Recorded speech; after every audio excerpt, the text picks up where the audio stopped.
Bienvenidos a Saber Rural, este encuentro semanal en el que compartimos con ustedes todos los adelantos científicos y técnicos que le permiten a las distintas cadenas de valor seguir avanzando y mejorar. Y para comenzar este programa les proponemos arrancar hablando de ganadería para ver cómo se puede monitorear la eficiencia de los rodeos bovinos. La ganadería requiere de una alta provisión de terneros para satisfacer la demanda de los mercados y de la producción, por lo que la optimización de la eficiencia de los rodeos de cría resulta clave para la cadena de valor. Para planificar la ganadería de cría, es importante identificar los principales factores que provocan pérdidas y conocer el impacto de las prácticas de manejo sobre los indicadores reproductivos. Hay varios factores. En lo que respecta a nosotros, con la medición de estado corporal, el estado corporal de la vaca está directamente relacionado con el porcentaje de preñez, una relación directa, ¿no es cierto? Después, por supuesto, tenés que ir ya a la parte de calidad de forraje, estado de pasturas, sanidad de rodeo, revisación de toros, etc. Lo ideal sería, en una vaca de cría, tratar de mantener una condición corporal estable siempre, eso como primera medida. En segunda medida, creo que esa condición debería mantenerse en un estado corporal de 3,5, es en una escala de 1 a 5, podríamos hablar de 5 en una escala de 1 a 9, y tratar de mantener esa condición corporal a lo largo del tiempo. Y luego está el hecho de decir, bueno, pero ¿tiene que ser constante necesariamente? No, no tiene que ser constante esa condición corporal. ¿Y cuál sería el límite para moverse entre una condición corporal más alta o más baja? Básicamente la posibilidad de recuperar la condición corporal. O sea, si vos tenés un sistema de manejo donde vas a darle condiciones de calidad de alimento y cantidad de alimento para que esa vaca gane peso y recupere la condición corporal en tiempo y forma para completar su ciclo productivo, pues bien, no hay problema que bajes la condición corporal. Cuando la cantidad de alimento es escasa o la calidad de alimento es muy mala, eso te va a poner restricciones a la posibilidad de subir la condición corporal.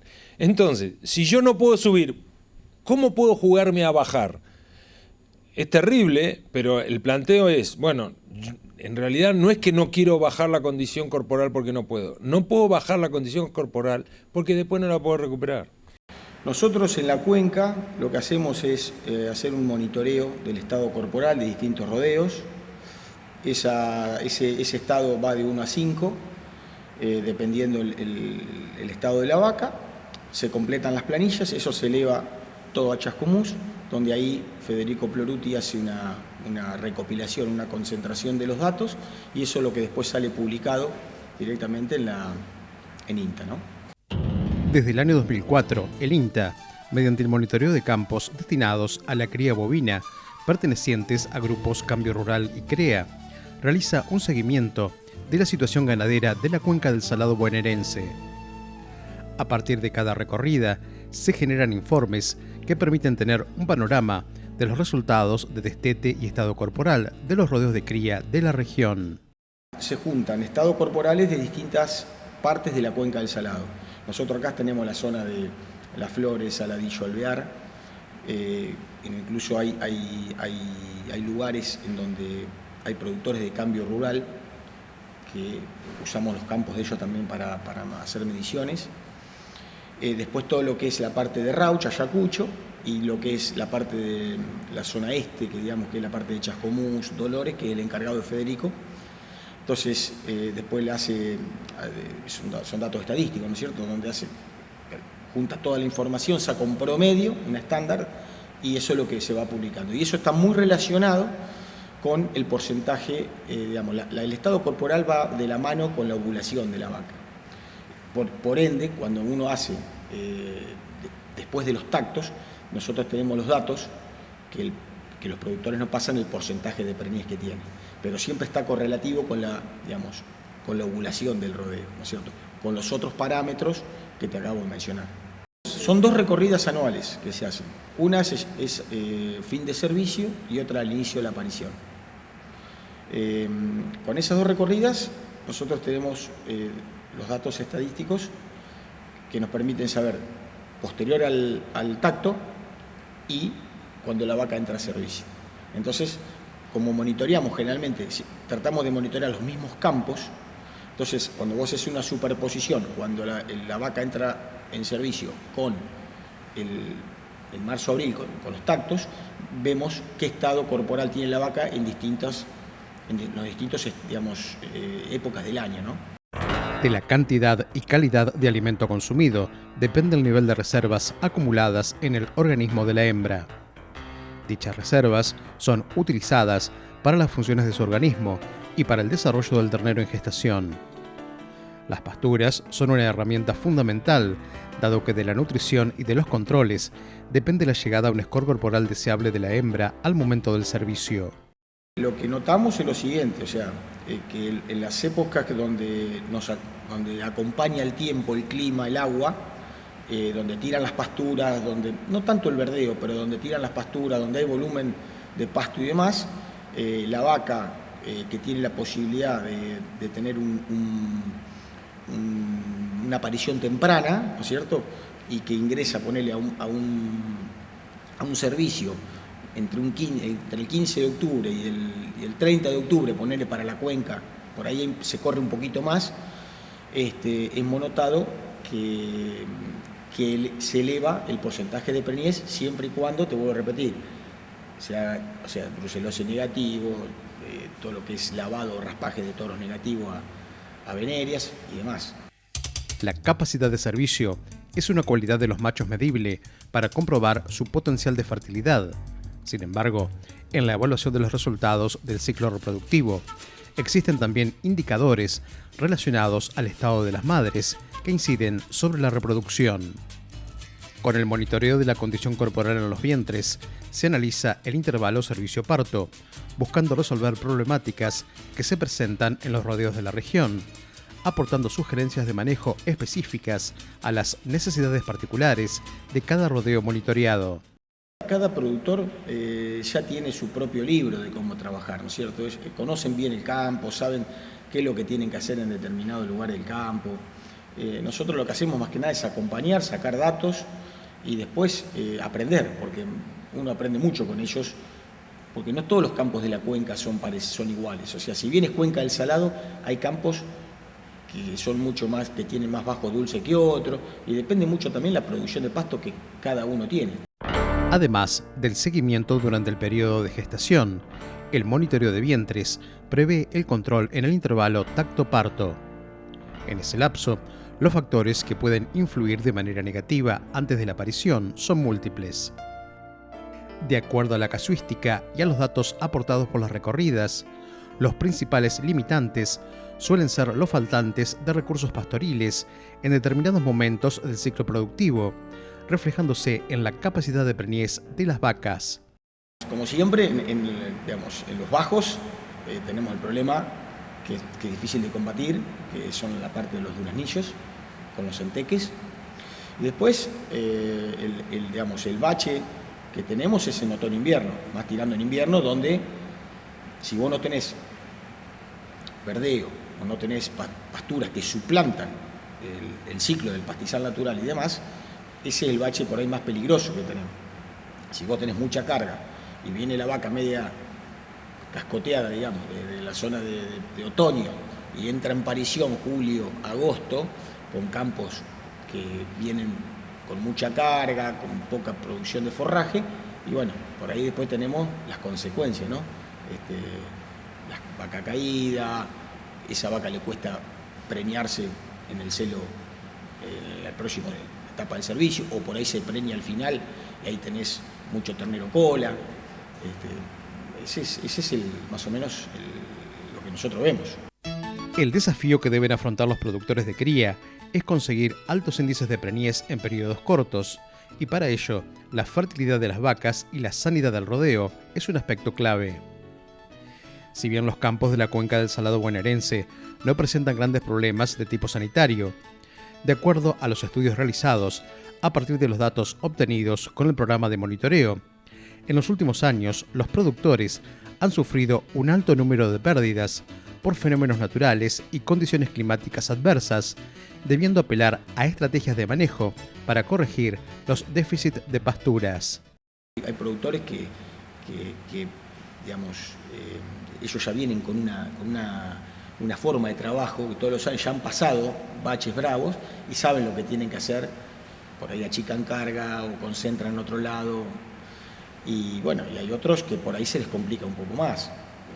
Yo creo que pasa por una cuestión todo de manejo, siempre y cuando, te vuelvo a repetir, haya sanidad en los rodeos, ¿no? Eso, dejando eso de lado, ponele, vos a la entrada del otoño das todo lo que es cobre, sales minerales, todo lo que vos le vas a ayudar a la vaca en la etapa del invierno.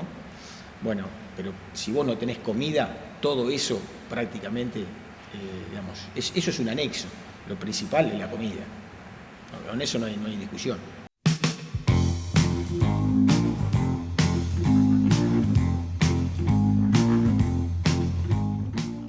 Después de ver cómo se puede monitorear la eficiencia reproductiva de los rodeos bovinos, le proponemos hacer una pequeña pausa. Pero no se vayan, porque en nuestro próximo bloque vamos a estar viendo cómo se puede hacer un control de las malezas resistentes.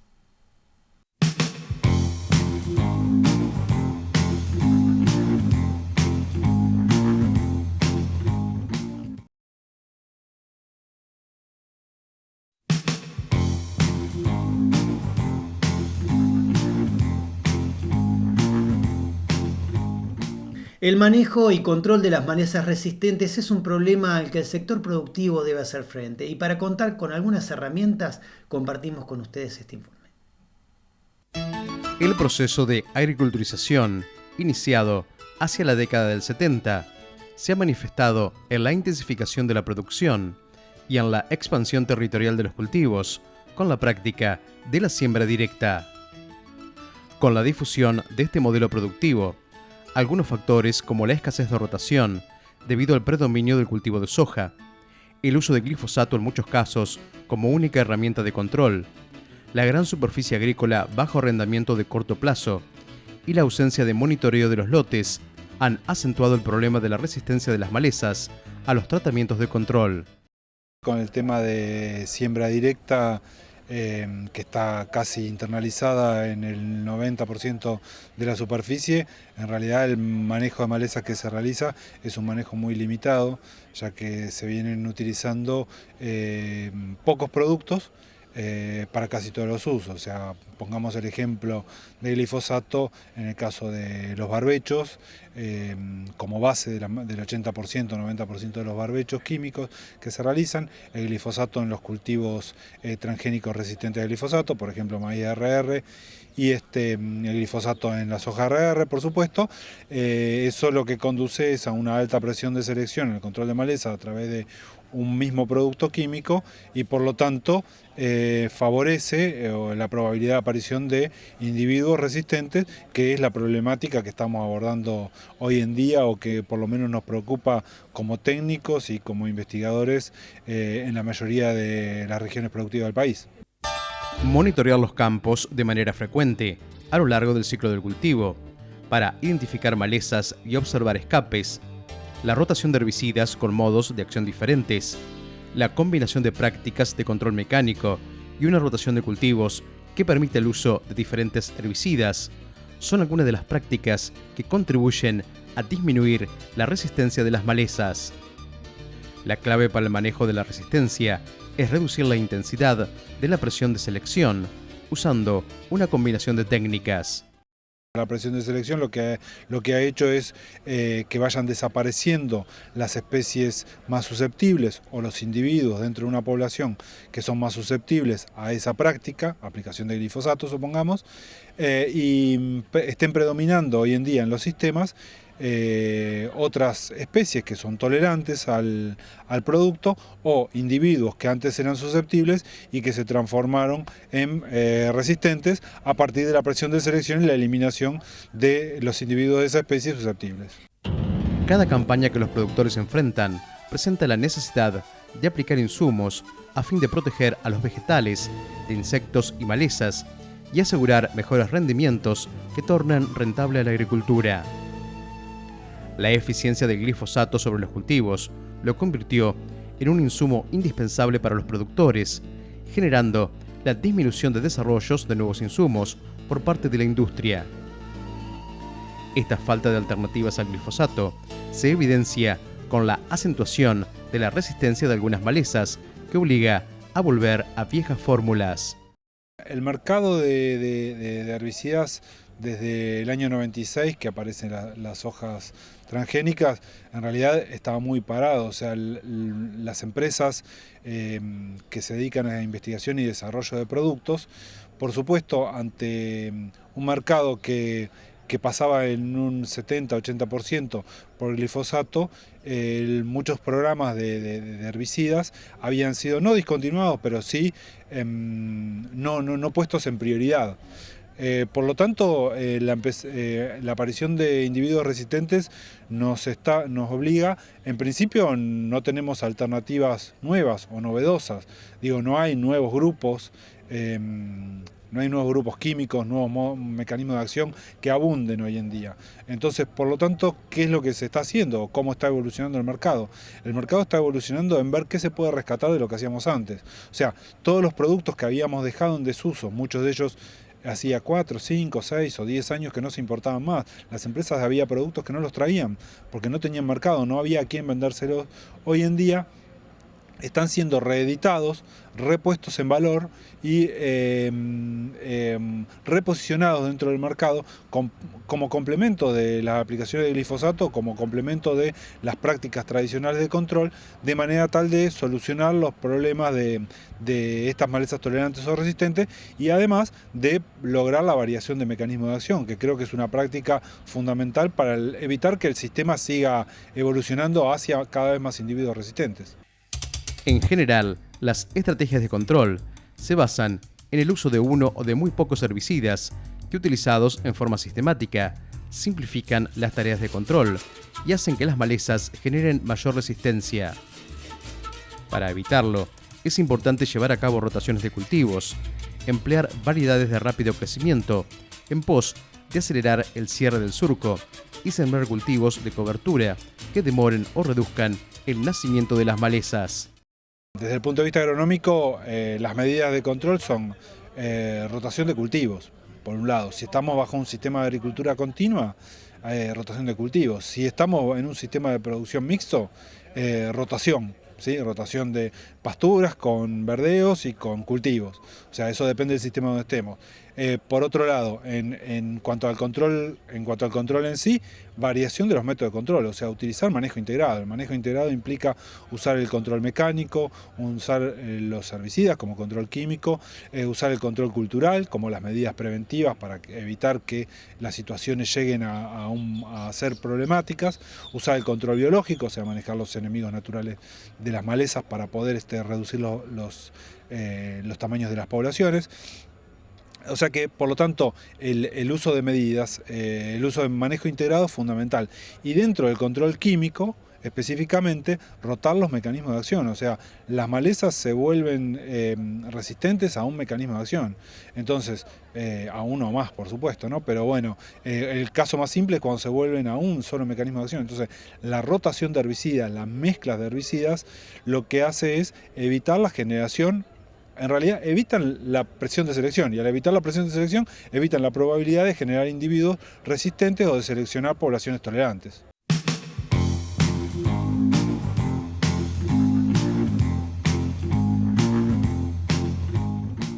Les proponemos ahora hacer una pequeña pausa. No se vayan, que enseguida volvemos con mucho más Saber Rural.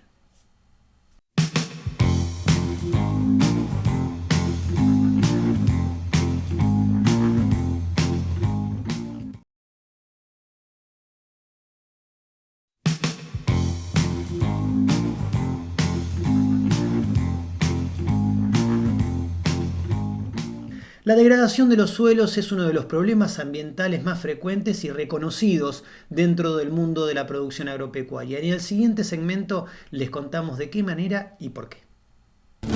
Con el paso de los planteos mixtos a una agricultura permanente, con una adaptación de la ganadería a modelos intensivos, se han elevado las agresiones al medio ambiente, afectando los recursos hídricos, tanto superficiales como subterráneos. Tenemos una alta densidad de animales por metro cuadrado en los corrales de encierro, con toda una cuestión respecto de ingenieril, si se quiere, de fabricar esos corrales que en principio implican decapitar la primera capa de suelo, que es el horizonte A, y empezar a apoyar todo lo que es el estiércol sobre el segundo horizonte, que es básicamente el BT. A medida que se limpian los corrales de encierro, se va gastando también esta capa BT y terminan apoyados sobre la capa de tosca. Mucha gente cree que la capa de tosca, que es una capa bastante cementada por carbonato de calcio, es algo así como un sello impermeable, y hemos demostrado que lamentablemente no es así a través de una tesis de especialización, y vemos que a través de fracturas de la tosca logran ingresar estiércol en suspensión con nutrientes que derivan de ese estiércol, pero también bacterias. Puede pasar la bacteria colifecal, la Escherichia coli fecal. Entendemos que no tiene demasiada movilidad luego de ese pasaje por la tosca, pero están vivas, están activas, digamos. Eso nos ha generado algún nivel de preocupación. Básicamente porque estamos en una región donde en teoría no deberíamos tener feedlot. El feedlot se recomienda en regiones con precipitaciones inferiores a los 750 milímetros anuales, y el punto de estudio que nosotros teníamos en particular de corrales de encierro en Tandil, hoy Tandil tiene 1000 milímetros anuales. Entonces esto genera toda una dinámica de ingreso vertical de sustancias y también de transporte lateral por pendiente, sobre todo en zona serrana, que es propio de lo que se llama generación y administración y manejo de purines. En los sistemas de producción intensiva bovina en feedlot, uno de los aspectos con implicancia ambiental es el destino de los efluentes líquidos y sólidos. Diferentes factores influyen en las características químicas del compost de corral, y debido a su composición mineral, es posible su uso como fertilizante o abono. Nosotros traíamos algo de experiencia ya en residuos sólidos urbanos y nos llamó mucho la atención el comportamiento y las características de estos compost de corral de encierro bovino. Una característica que tienen, o algo que los hermana con los sólidos urbanos, es que el pH es alrededor de 7. Cuando están bien descompuestos y bien compostados, el pH es el óptimo, digamos, para básicamente cualquier uso. Pero sí tienen algo que los hermana, que es que la conductividad eléctrica es elevada, y es producto de la descomposición intensa que tienen los materiales en las pilas o trincheras de compost. Eso hace que cuando uno los quiere utilizar, los tiene que diluir o los tiene que aplicar con dosis relativamente bajas al suelo. Cuando uno planifica aplicar ese compost como abono, no es lo mismo si la muestra tiene 2 o 12 gramos de fósforo por kilogramo. Así que eso es un llamado a la atención a justamente valorar, caracterizar esos elementos. Tienen mucho nitrógeno, y trabajos de incubación en laboratorio nos demuestran que solamente 1/3 de ese nitrógeno total está disponible para las plantas. La relación carbono-nitrógeno, que es algo que se estudia también para analizarlos como abono o aplicarlos como sustrato, es relativamente baja. Por eso la aplicación continuada al suelo durante muchos años enriquece el contenido de enriquece el contenido de nitrógeno, pero no logra modificar demasiado lo que es el contenido de carbono.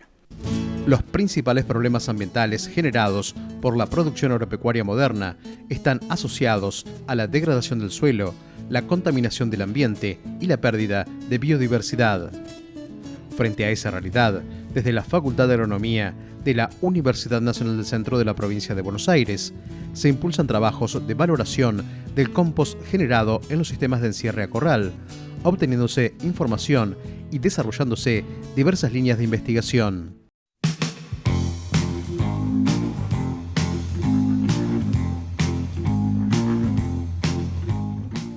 Amigos del campo, de esta manera llegamos al final del programa. Muchísimas gracias por habernos acompañado una vez más. Nos vamos hasta dentro de 7 días, cuando los estaremos esperando para compartir nuevamente junto a ustedes mucho más Saber Rural. Hasta entonces.